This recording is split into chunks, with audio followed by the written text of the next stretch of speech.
Well, thank you very much. Thank you. Wow. I'm now a cougar.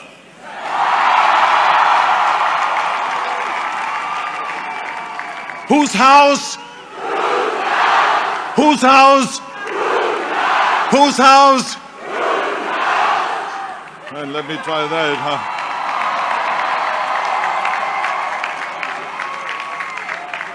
Well, it is wonderful.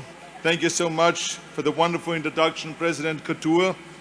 It is fantastic to be here today at the University of Houston. And thank you also for the great work that you are doing on behalf of all of those students. Let's give a big, big hand for the wonderful work that your President Couture is doing here at the university.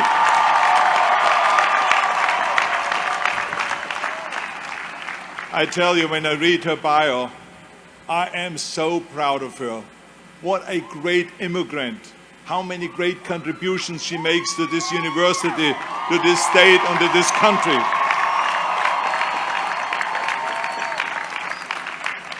When I heard that she was the first Indian immigrant to lead a comprehensive research university in the United States, I said to myself, I'm going to hit it off really well with her. And the reason is because I love going to places where I'm not the only one with an accent. But seriously, I'm proud to be introduced by a fellow immigrant. And the students are very lucky here to have such a fantastic and talented leader. I also want to say thank you to the faculty. You have spent years teaching the students, inspiring them, and occasionally even arguing with them. But none of them will be here without you. So a big hand to the faculty.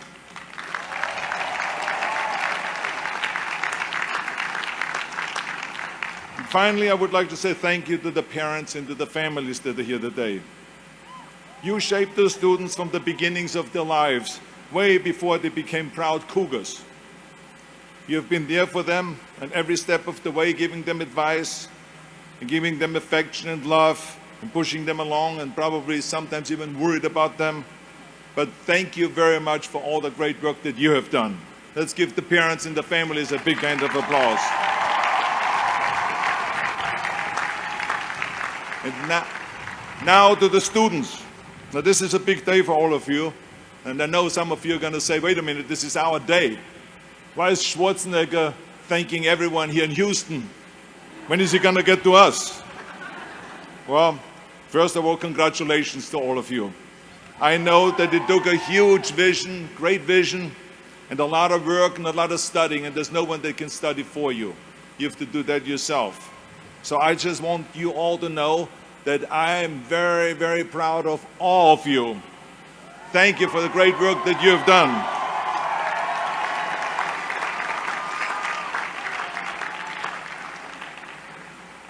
Now on your diplomas, there will only be one name on it, and this is yours. But I hope that doesn't confuse you, and that you think maybe that you made it that far by yourself. No, you didn't. It took a lot of help. None of us can make it alone. None of us. Not even the guy that is talking to you right now. That was the greatest bodybuilder of all times.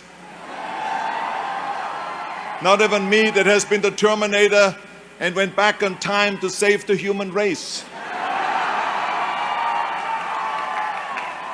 Not even me, that fought and that killed predators with his bare hands. I always tell people that you can call me anything that you want.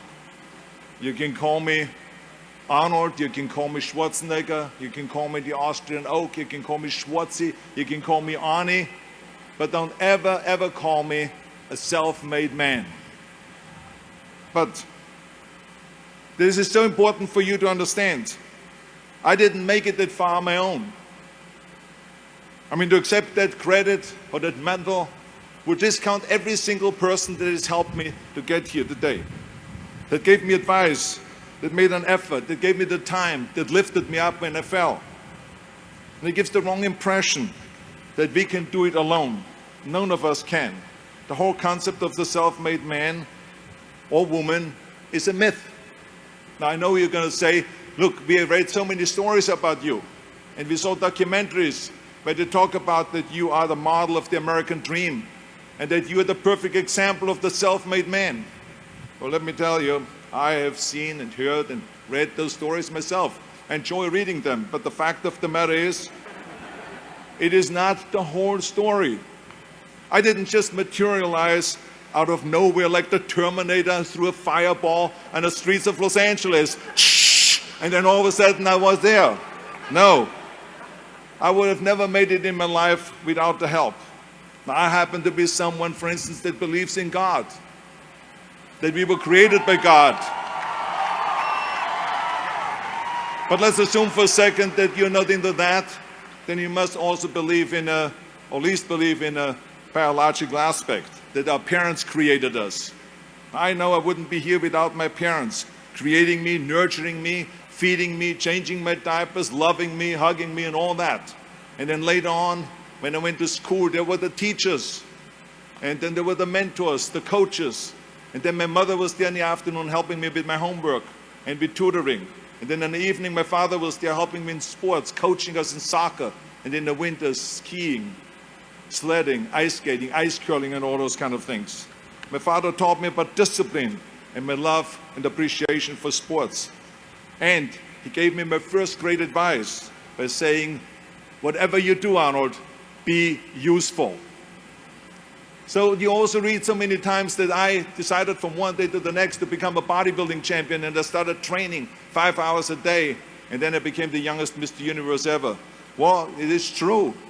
But the fact of the matter is, it's not the whole story, because if I wouldn't have met a lifeguard at the lake where I grew up, and some bodybuilders that introduced me to weight training, and they taught me the first chin-up on a branch of a tree by that lake, and that eventually introduced me also to a weightlifting club locally, where the coaches taught me about powerlifting and weightlifting and bodybuilding. They helped me, and they nurtured me, they pushed me. And then eventually I saw a magazine with Reg Park on the cover. It said, Mr. Universe becomes Hercules. There was Reg Park in a Hercules pose on the cover. I bought that magazine and I read the story from the front to the end cover. And let me tell you something. I read exactly how he trained 5 hours a day, and how he became a champion, Mr. Universe, 3 times, and how he went to America. And then he was discovered in the movies, Hercules movies. Well, when I read that, I found my vision. And let me tell you, the most important thing in life is to have vision, to know exactly where you're going. I found my vision. In that magazine, Reg Park gave me my blueprint for my life. And 5 years later, after training 5 hours a day, just like him, and doing his exercises, I became, through his help and his inspiration, the youngest Mr. Universe ever. And this is what made then Joe Weider, the father of bodybuilding, the owner of a giant food supplement empire, the editor of Muscle and Fitness, invite me to America. So it was Joe Weider that brought me to America, to the greatest country in the world, to give me the opportunity to train in Gold's Gym and to go and get me a little apartment. I came over here with absolutely nothing. It was his help. I had $20 in the pocket and some sweaty clothes in a gym bag. But let me tell you, I had this one little apartment, and on Thanksgiving, the bodybuilders from Gold's Gym came to my apartment, and they brought me pillows, dishes, silverware, all of the things they didn't have. And even a black and white TV and the transistor radio, which I still have today on my end table next to my bed. The generosity that I saw, the amount of help that I got when I came to America was absolutely extraordinary. I saw firsthand how generous the American people are. And then in Gold's Gym, there it was a magical place with all the champions, Mr. Americas, Mr. World, Mr. Universe. Everyone was training their powerlifters, Olympic champions, and so on. And they helped me change from an amateur champion to a professional champion. And after that, I won champion after championship, 7 times Mr. Olympia, you heard it all, and became the greatest bodybuilder of all times according to the Bodybuilding magazine in 1975. Now this is just with all of the help. I would not have made any of that by myself. So this is why I don't believe in a self-made man. And even when it comes to show business, it was the same thing. I mean, you read the stories that Schwarzenegger decided from one day to the next to retire from bodybuilding and to go and become an actor. And in no time, he did Conan the Barbarian and Terminator and Commander and so on. Well, that is true, but it is only half of the story. Because the reality of it is, with a lot of help, I wouldn't have made it. First of all, it would have been fun to make it that easy and to be that easy. But it was very, very difficult to get into the movies. Very difficult. And only because I had help, I could get in. Because in the beginning, every agent, every manager, every studio executive said, you will never become a leading man. Look at your body, you look like a monster. I was upset about that because I trained so hard and for so long, and all of a sudden they call me monsters. But the bottom line is, they said this is the 70s. 20 years ago they did Hercules movies. Today the little guys are in. Dustin Hoffman, Al Pacino, Woody Allen. Those are the sex symbols of the 70s. Don't you understand it? I said, oh my God, oy vey. I mean, but they even belittled me with my accent. They said, look the way you talk. I have to be very honest. I don't want to offend you, but you give me the creeps with your accent, with that German accent. It's scary. This is, maybe we can get you a job in Hogan's Heroes, in that TV show, to play a Nazi officer. And plus your name, Schwarzen, Schnitzel, or whatever it is. Yeah, I can see that already up there on the billboard. And people running in because of the name. So the bottom line was, it was very, very difficult, but only because I decided not to listen to the naysayers, and because I decided to work as hard as I did in bodybuilding, to take acting lessons, to take voice lessons, English lessons, speech lessons, and accent removal lessons. Now I know you're going to say, get your money back, Arnold. But the bottom line is, I ran around, the fine wine grows on a vine. Because the Germans always had difficulties with the F and the W and the V. A fine wine grows on a vine, and then the zinc is made out of zinc, and all of those kind of things. So I did this thousands of times, and eventually it worked. I started getting little parts, then I started getting bigger parts, and then eventually, even though it was very difficult, it was Dino De Laurentiis and Ed Pressman that came to me with Conan the Barbarian. And if they wouldn't have helped me to get that part, I would not have broken through and become a leading man. This movie came out, they spent $20 million, which in today's terms is around $200 million on that movie. It was #1 in the box office. That was for me the big breakthrough. And at the press conference, the director even said, if we wouldn't have Schwarzenegger, we would have had to build one. Because I was the only one that could act and had a body like that for Conan the Barbarian. And then, of course, there was James Cameron that directed Terminator.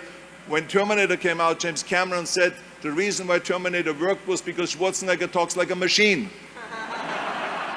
Now, I don't know if I should take this as a compliment or what, but I mean, the bottom line is, it was the two things that the studio executive said would be a big liability, became big assets. And my career took off.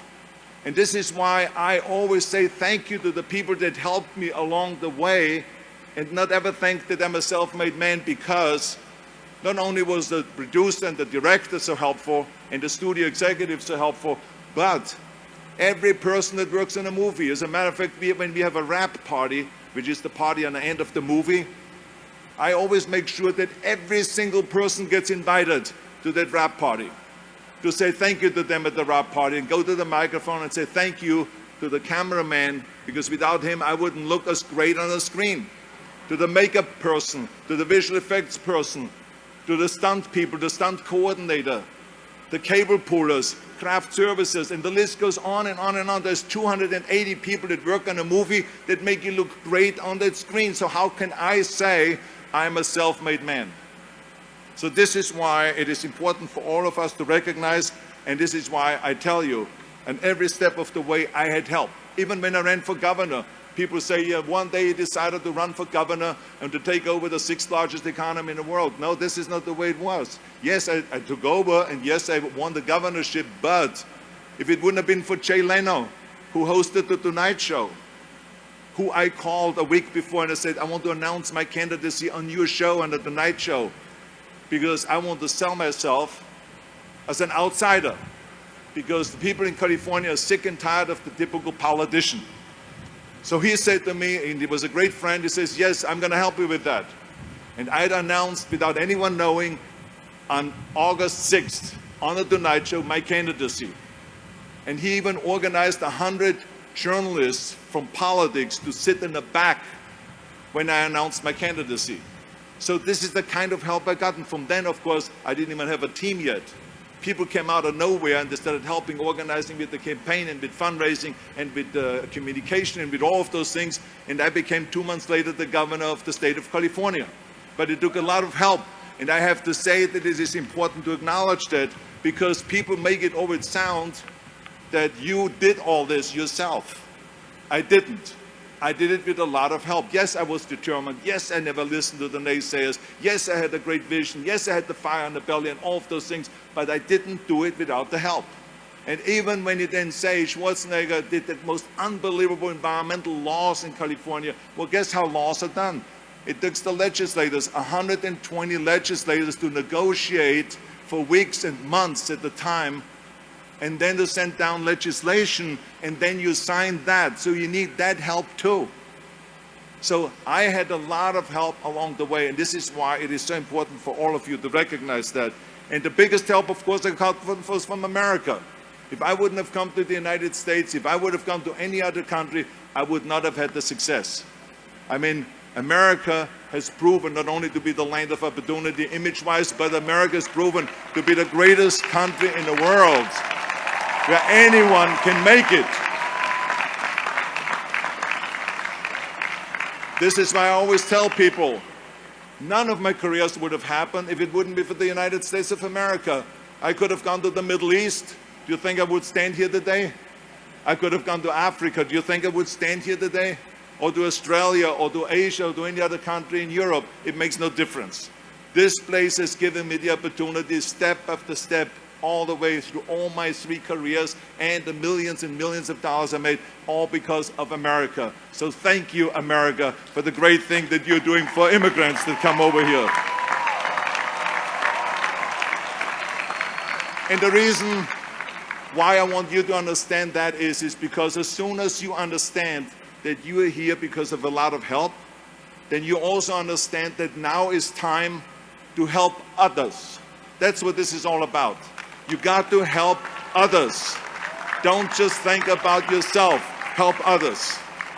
As my father-in-law, Sergeant Shriver, said at Yale University commencement speech, just like I'm speaking right now here, except I speak to a better university.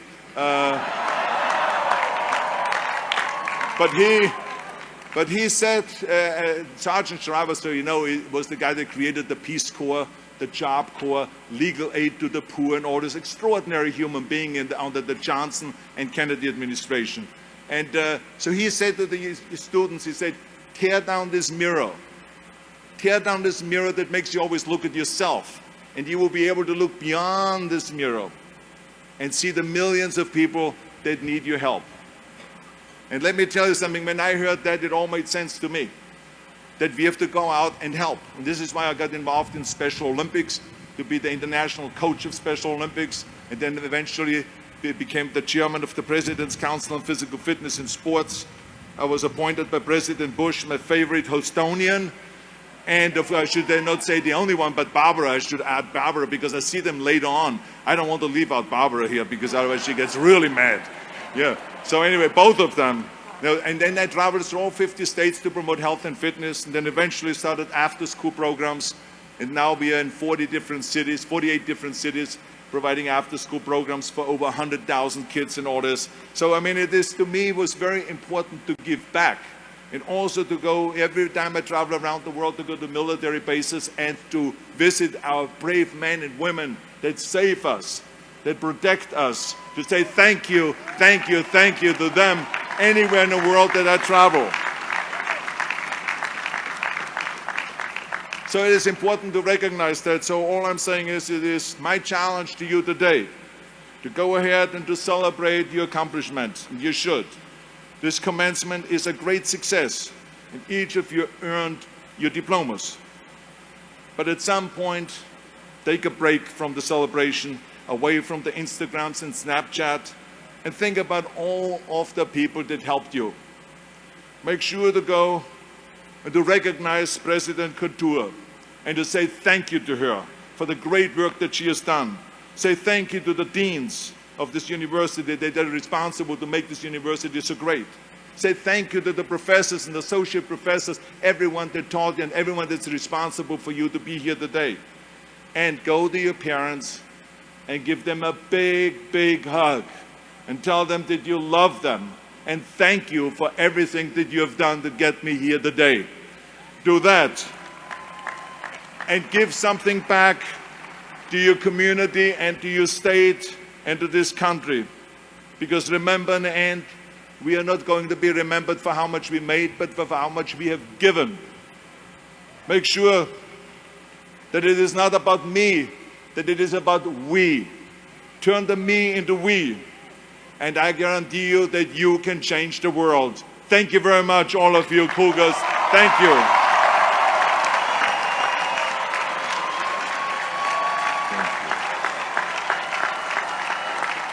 And now I'm going to do a Snapchat with my glasses. Let's hear it. Fantastic. Hasta la vista, baby. And I'll be back.